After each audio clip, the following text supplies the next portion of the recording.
This is Top Accolade Global News Update. I am Abiodun Mohammed. Just 2 days after a gunman killed 11 people at a Los Angeles area dance studio, 7 more victims were shot dead in an agricultural area near San Francisco as California suffered one of its bloodiest spate of mass gun violence in decades.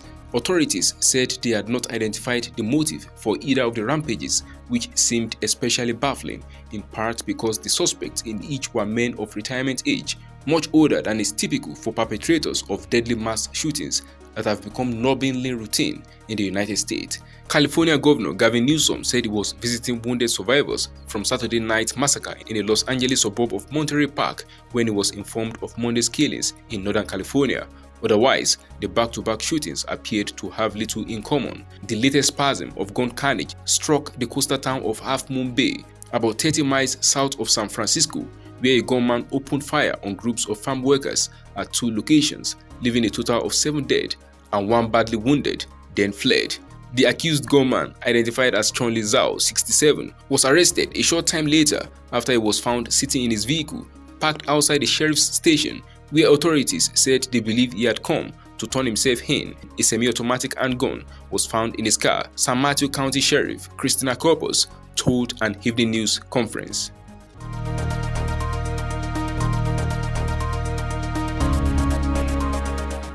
Turkish President Recep Tayyip Erdogan has warned Sweden that it should not expect his backing to join NATO following the burning of the Quran outside Ankara's embassy in Stockholm during a protest. Turkey and Hungary are the only NATO members not to have ratified the Nordic neighbors' historic decision to break their tradition of military non-alignment in response to Russia's invasion of Ukraine.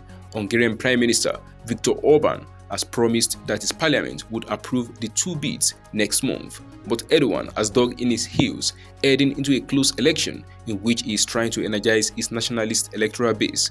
In quote, "If you do not show respect to the religious beliefs of the Republic of Turkey or Muslims, you will not receive any support for NATO membership from us," he said, calling the Quran burning an attack on 85 million Turkish citizens. Sweden reacted with extreme caution to Erdogan's remarks, in quote, "I cannot comment on the statement tonight. First, I want to understand exactly what was said," Foreign Minister Tobias Billström told Sweden's TT news agency. The Quran burning was carried out by Rasmus Paludan, leader of the Danish far-right political party Ardern.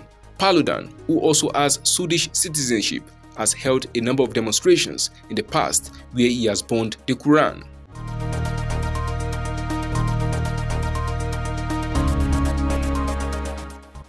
Jacinda Ardern on Tuesday bid an emotional farewell on her last day as Prime Minister, speaking of the kindness and empathy New Zealanders have shown her, but said she was ready to be a sister and a mother, days after stunning the world by announcing she had no more in the tank to lead the country and would step down. The 42-year-old arrived at a gathering of politicians and Maori elders in the small town of Ratana, north of the capital, Wellington, and was instantly surrounded by supporters seeking photographs. In quote, "Thank you from the bottom of my heart for the greatest privilege of my life," Ardern told the gathering in a speech. She will resign on Wednesday and be replaced by the new Labour Party leader, Chris Hipkins.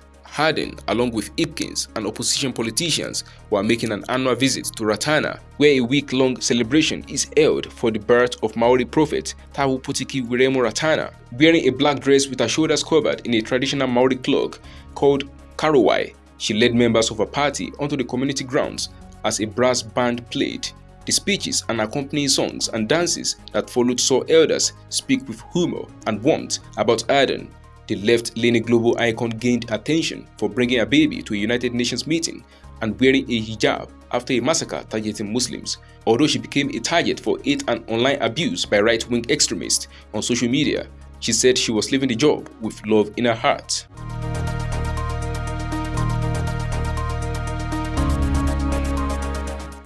The Kuwaiti government has resigned barely 3 months after its formation in the latest political standoff in the Gulf country.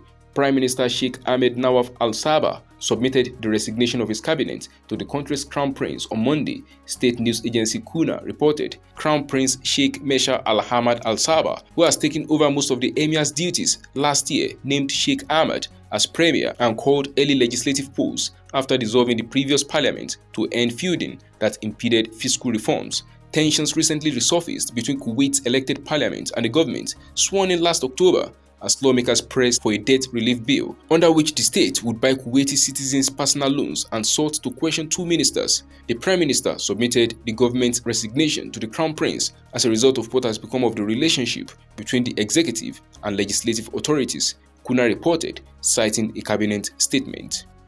That is the size of top accolade global news update. You can follow us on our social media platforms as displayed on your screen. Happy Tuesday.